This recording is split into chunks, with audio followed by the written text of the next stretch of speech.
Bien, bonjour à toutes et à tous.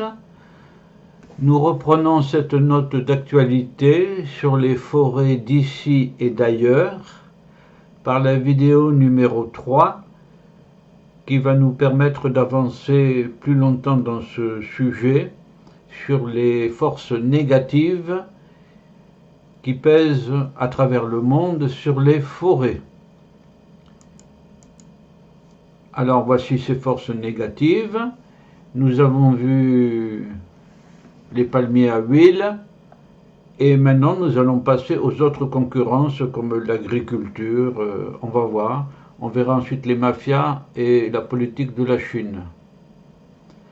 Donc la forêt subit la concurrence de nombreuses activités. En tout premier lieu, l'agriculture et l'élevage.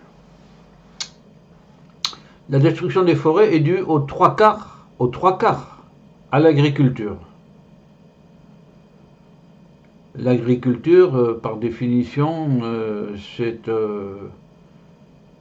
la culture des fruits et des légumes, mais dans le sens retenu ici, ça inclut aussi les palmiers à huile. Donc l'agriculture industrielle est la cause première de la déforestation, du défrichement, devant l'exploitation illégale des bois même, qui est largement aux mains des mafias. On va le voir. Le grand problème est que la culture du soja rapporte 10 fois plus et celle du palmier de 3 à 4 fois plus. Ça dépend des lieux. Donc voici ce principe que l'agriculture, dans le sens qui inclut le palmier aussi, après tout, le palmier n'est pas un arbre, c'est vrai ça. Bon, donc c'est logique que ça fasse partie de l'agriculture. Bon.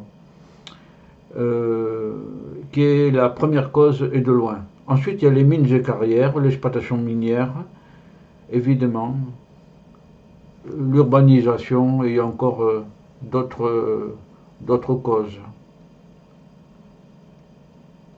Dans les forces négatives, il y a aussi les mafias.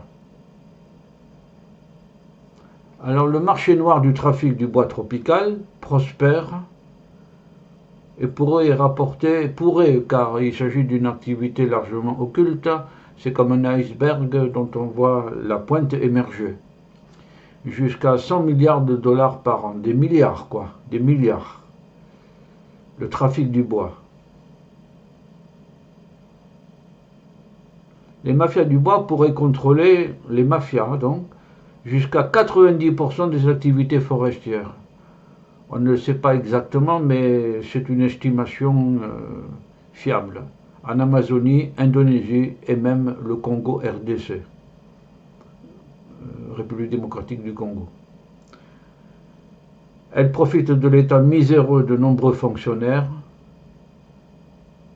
Ouais, c'est là le problème. L'État manque d'argent pour ses administrations d'en bas. Et aussi des conflits militaires qu'il y a, parfois dus aux États étrangers, à l'État en cause. Je peux vous renvoyer au dossier noir, le silence de la forêt, réseau, mafia et filières, voilà, à l'harmattan. Vous voyez au Maroc la saisie de bois de tuya, beaucoup de boîtes du Maroc sont réalisées en tuya. Voilà. Et des convois clandestins à travers la forêt, par des routes ouvertes spécialement à cette fin, bien sûr. Voilà. Donc bien retenir des milliards pour le trafic du bois tropical prospère, et les mafias pourraient contrôler jusqu'à 90% en Amazonie, Indonésie, enfin bref, sur tous les grands pays forestiers, quoi.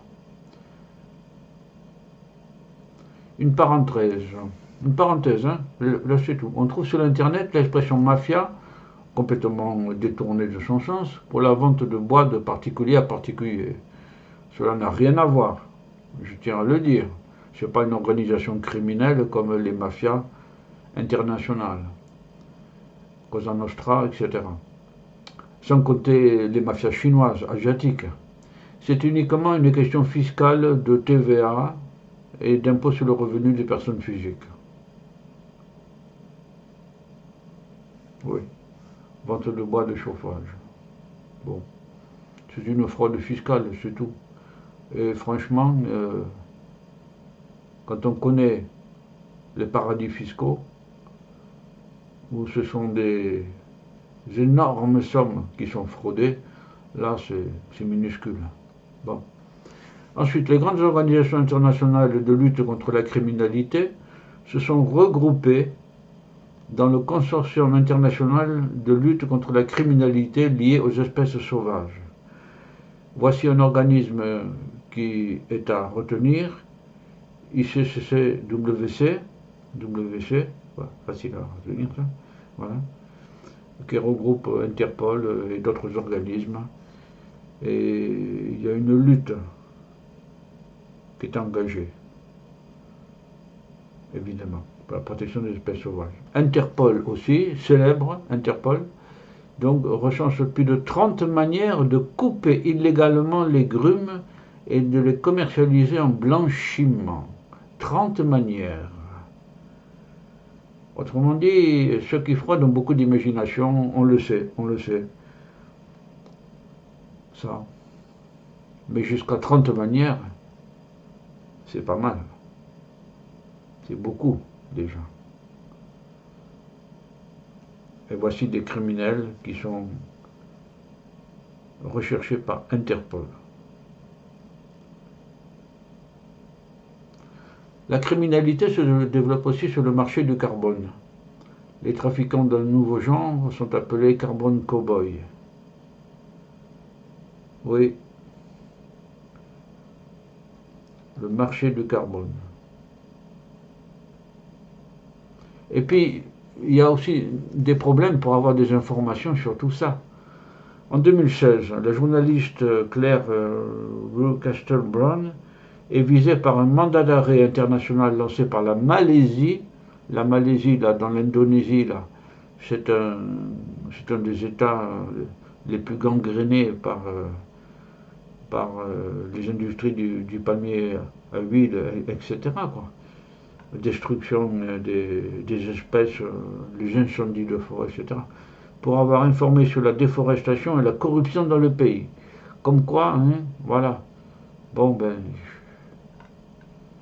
il faut tenir compte de cette réalité-là, qu'il y a un marketing énorme, une publicité énorme de ceux qui ont le capital pour blanchir leurs activités. Et la presse est un grand moyen de savoir la vérité. Un très grand moyen. Ce sont les politiciens corrompus et non les défenseurs des forêts tropicales qui devraient craindre la prison, bien sûr. Bien sûr. Où est la morale, là? Elle est perdue. Un dernier point sur les sociétés chinoises impliquées dans les activités qui ruinent la forêt. Alors ça concerne d'abord le bois de veine. L'économie chinoise du meuble, après avoir ravagé l'Asie du Sud-Est de ses bois rouges, s'attaque à l'Afrique de l'Ouest. La Côte d'Ivoire, donc, est ainsi exploitée, la Gambie, le Sénégal, et c'est un bois particulier, le bois de veine, qui est visé.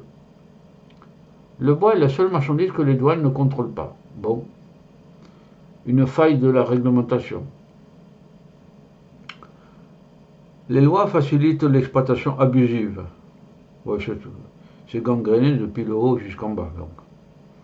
Le sujet intéresse Interpol et Forest Trend, une ONG USA.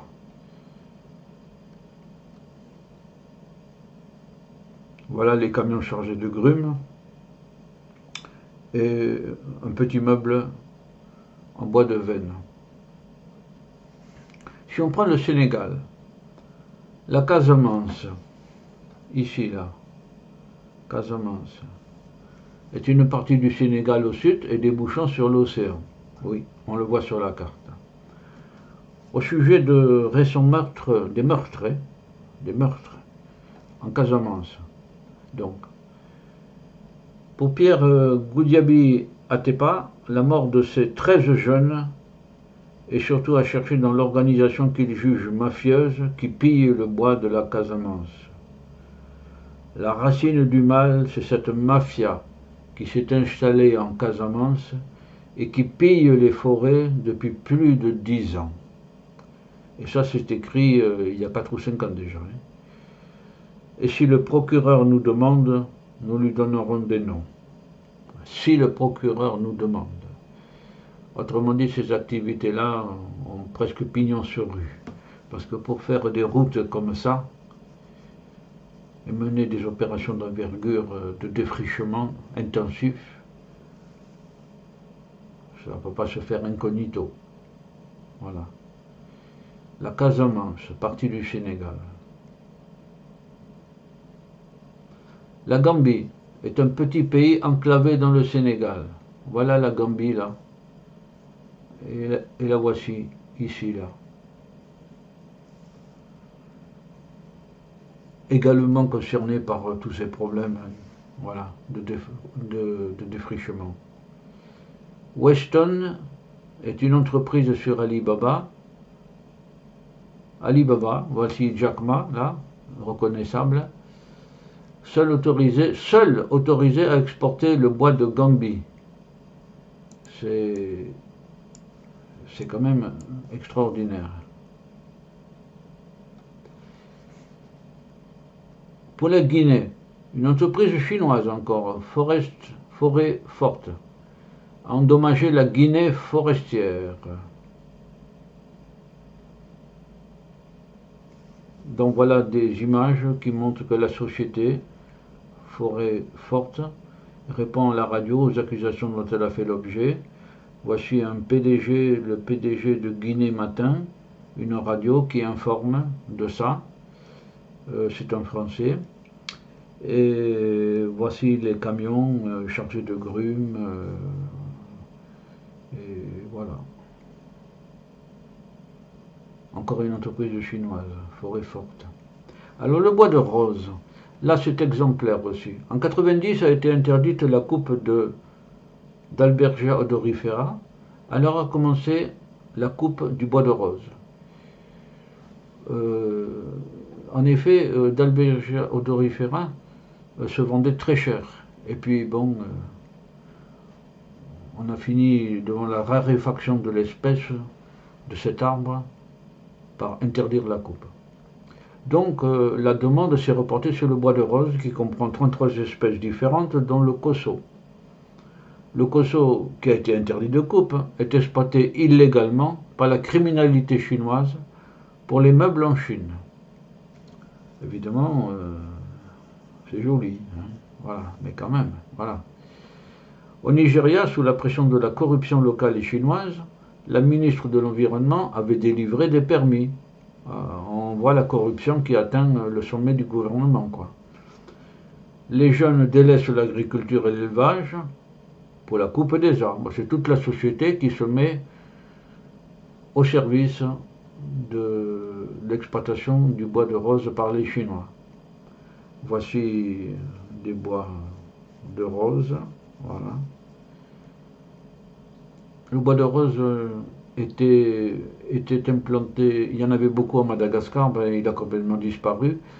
Il a été exploité à des conditions financières très basses pour les Malgaches, à destination de la Chine via Zanzibar. Et ceci parce que les empereurs chinois avaient l'habitude de se coucher dans un lit en bois de rose, alors tous les milliardaires de Chine ont eu cette idée-là aussi. Donc ça conduit à la disparition du bois de rose, notamment de Madagascar. Nous avons vu toutes les forces négatives, voyons voir les forces intermédiaires. Voilà. Alors, je range là le cabinet McKinsey, géant du conseil, qui a un quasi-monopole dans le secteur de la lutte contre le défrichement. Greenpeace l'accuse de fournir des études erronées, déjà. Bon. Note, il semblerait se soucier plus des intérêts privés que publics. Et voilà, l'argent. Greenpeace. Le rapport de Greenpeace s'appelle « Mauvaise influence. Comment les conseils de McKinsey conduisent à la destruction des forêts tropicales ». On ne peut pas être plus clair. McKinsey a une crédibilité forte auprès des donateurs, comme la Norvège ou la Banque mondiale. Ensuite, il a convaincu sans peine les possibles bénéficiaires de ce mécanisme REDD de certification forestière qui a été un échec total. Voilà. Encore une magouille, une erreur institutionnelle à REDD, mais qui a bénéficié à qui? Bon. Il propose de subventionner les entreprises pour les dédommager, McKinsey donc, du manque à gagner du fait qu'elles ne couperaient pas une partie des forêts. On ne peut pas être plus cynique. Ça, c'est basé sur l'idée que les forêts doivent toutes disparaître. Voilà. Et que si on veut en maintenir une partie, il faut payer. C'est une idée tordue. Il faut avoir quand même une notion d'esprit critique à la Montesquieu ou de bon sens. Il y a encore bien des problèmes ambivalents. Par exemple, une grande idée est la traçabilité. Cela consiste à garantir qu'un bois provient d'une forêt gérée d'après un vrai code forestier, d'après des normes. Ce système repose sur l'établissement de normes, d'abord, et leur respect, et puis ensuite sur un contrôle, car s'il n'y a pas de contrôle, à quoi servent les normes? Et depuis le lieu de la coupe, là, quand on coupe déjà à ce niveau-là, il faut pouvoir contrôler. Or, pour les normes, les entreprises du Nord, c'est-à-dire de l'Europe, sont souvent respectueuses des normes et pas celles du Sud, celles qui opèrent en Afrique. L'absence de cadastre aussi rend difficile la traçabilité. Oui, cette question de traçabilité est évidemment fondamentale.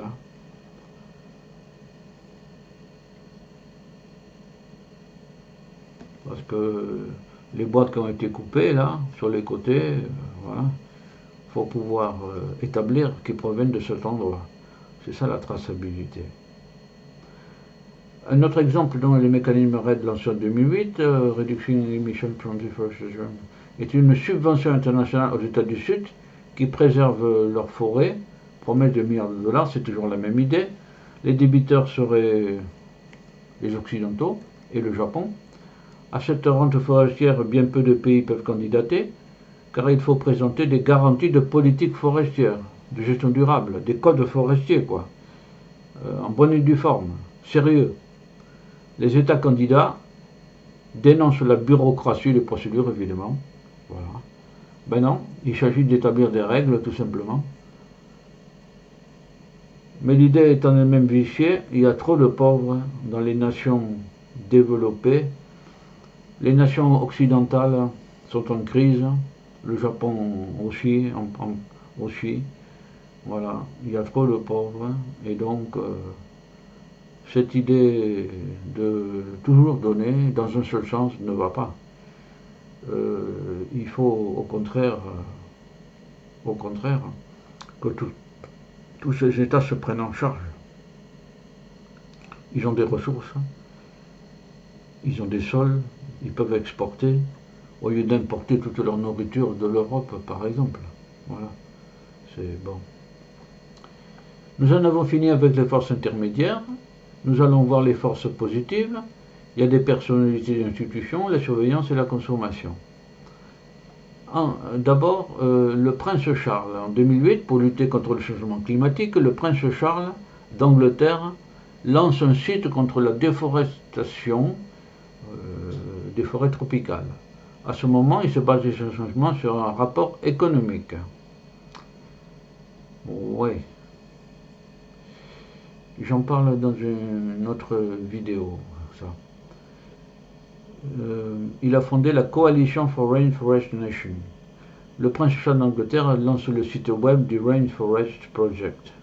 Voilà le prince Charles dans la forêt, souriant. Et voilà, coalition, voilà. Grande idée. Si le coût pour arrêter la déforestation s'élevait à 30 milliards de dollars, cela représenterait un peu moins de 1% des 3500 milliards de dollars que le monde dépense en primes d'assurance chaque année, souvent consacrées à payer les dégâts. Alors, ce chiffre-là, il est très important, il est à 3 étoiles. Hein. On dépense 99% fois plus, donc pour les primes d'assurance, que pour le chiffre qu'on arrêterait de 30 milliards pour lutter contre le défrichement. Voilà. Une vue magnifique là aussi de la souche avec les petites reprises de l'arbre qui tend à repousser. C'est un feuillu ça, donc il repousse. Et il faudra beaucoup de temps. Et à condition qu'on n'arrache pas la souche après. Voilà. Bon. Citation du prince Charles, qui mérite d'être soulignée. Il cite Martin Luther King, l'urgence extrême du présent. Oui, l'urgence extrême du présent. Très belle expression.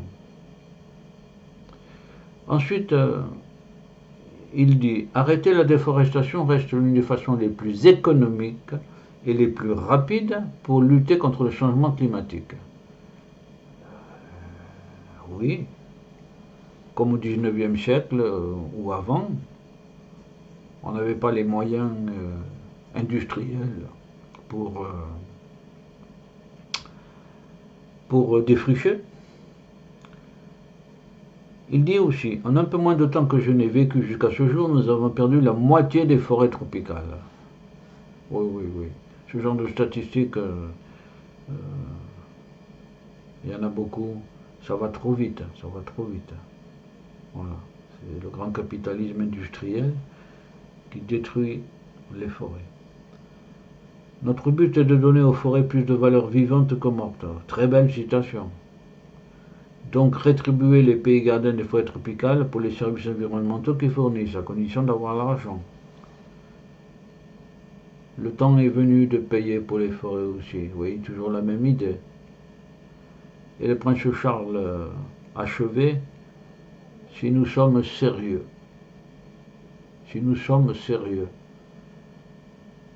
Oui, alors un vaste sujet.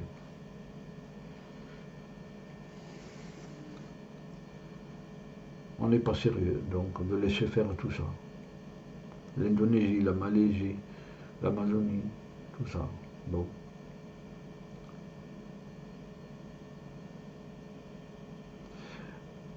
Après le prince Charles, nous allons passer à un prix Nobel de la paix que l'on a oublié presque depuis sa mort, il y a une dizaine d'années à peu près, Wangari Maathai. Wangari Maathai a reçu le prix Nobel de la paix en 2004. Elle est morte en 2011. Oui, déjà. Wangari Maathai replante des millions d'arbres au Kenya. Grâce à cela, elle obtient des Nations Unies un programme de reboisement destiné à reboiser 10% du territoire africain. C'est déjà énorme. Le continent africain est vaste. Hein, voilà. 10% du territoire africain. C'est une femme exemplaire. La forêt d'avant, les gens d'avant, bon. Elle se rappelle des forêts de bambou qui s'étendaient à perte de vue. À l'époque de la colonisation, 30% du territoire était couvert par la forêt. Aujourd'hui, 2%. Bravo la colonisation. Elle protégeait les forêts. C'est comme en France. Hein. Le fait que nous ayons un code forestier, ça a contribué à préserver la forêt. C'est bien parce qu'on ne le respecte pas maintenant que l'on a des problèmes en France. Bon, les gens d'avant, même avec peu de moyens, jamais nous nous sommes sentis pauvres. Oui, c'est une idée classique que même en Inde, des enfants très pauvres rient aux éclats avec un bâton. Ils n'ont pas besoin d'informatique, de jouets informatiques. Avec un simple bâton, ils rient aux éclats. Voilà. En fait, le matérialisme est ravageur. Il nous faut plein de choses, plein d'objets, pour nous rassurer peut-être. Bon. Le temps est passé. Oui, ce temps-là est passé. Et la pauvreté s'est installée. C'est Wangari Maathai qui disait, voici le Kilimandjaro là, qui disait, quand on ne croit plus qu'au sommet de montagne il y a des dieux, il y a des dieux. Grosso modo, que peut-on faire? Voilà.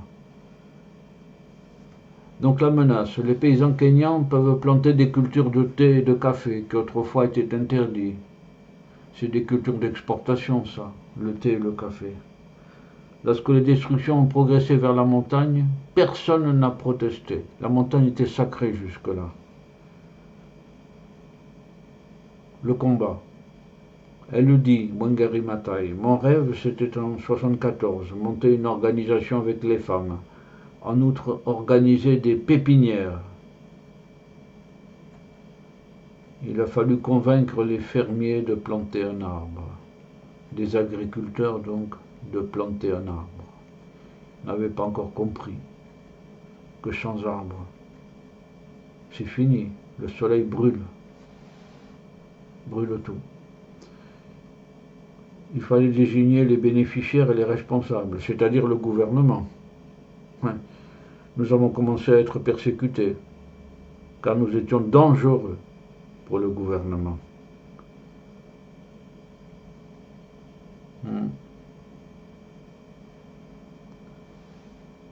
Non, je pensais à une phrase que j'ai commentée hier, juste, sur le médecin de campagne de Balzac, dans lequel Balzac voulait faire de la politique, donc il a écrit ce roman. Et au passage, j'ai lu une citation comme quoi tout gouvernement se croit éclairé et n'accepte donc aucune contribution, aucune remise en cause dans les idées. Voilà. Les membres de la ceinture verte ont été arrêtés plusieurs fois, mis en prison. Voilà. Rêve. I have a dream. Martin Luther King. Elle rêve que l'Afrique se dote de dirigeants compétents et que l'Église offre un réseau d'éducation populaire. Oui, l'Église. Elle pense qu'en retrouvant ses forêts, l'Afrique découvrira la démocratie. Idée très originale. La relation entre les forêts et la démocratie. Et la paix. Soit dit au passage, en France, on considère que la démocratie est née dans les forêts dites germaniques, mais c'est-à-dire franques, au tout début, avec les francs ripuaires, c'est-à-dire de l'autre côté du Rhin. Car il fut une époque où les chefs étaient élus, du temps de Clovis et avant. Voilà. Donc c'est la même idée, des rapports entre la forêt et la démocratie. Ensuite, voilà cette idée. À quoi bon protéger une montagne dont personne ne croit plus qu'elle abrite Dieu? Cette montagne, la voici, c'est le Kilimandjaro, avec une magnifique girafe. Oui. Wangari Maathai. Après le prince Charles, Wangari Maathai. Nous reviendrons après Wangari Maathai, donc une femme prix Nobel de la paix, au banquier indien qui a des idées aussi. Il a raison, Pavan Sukhdev. Nous verrons ça après. Et nous avons tenu 30 minutes, conformément au programme d'ailleurs. Bon, nous en arrivons à la fin de la vidéo numéro 3 sur les forêts d'ici ou d'ailleurs. Je vous remercie de votre attention car nous avons déjà bien avancé et nous allons achever cette note d'actualité sur ces forêts d'ici et d'ailleurs dans une dernière vidéo numéro 4. Et d'ici là, je vous souhaite bonne continuation à brasser ces idées dans votre cerveau et à connaître, à en parler, à agir peut-être, à se fédérer, à se regrouper. Voilà. C'est ce que personnellement j'essaie de faire en Afrique, voilà, notamment. Voilà. Bien. À la vidéo numéro 4. Au revoir à toutes et à tous.